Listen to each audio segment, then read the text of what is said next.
यवतमाळमध्ये मुसळधार पावसाचा कहर पाहायला मिळतोय। जोरदार पावसामुळे शहरातील अनेक भाग जलमय झालेले आहेत। रस्त्यावरील पाणी दुकानांमध्ये शिरलंय।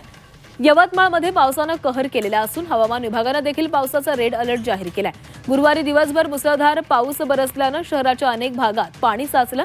शहराच्या मध्यवस्तीमध्ये दत्त चौकात देखील रस्त्यावरून पाण्याचे लोट वाहू लागले होते।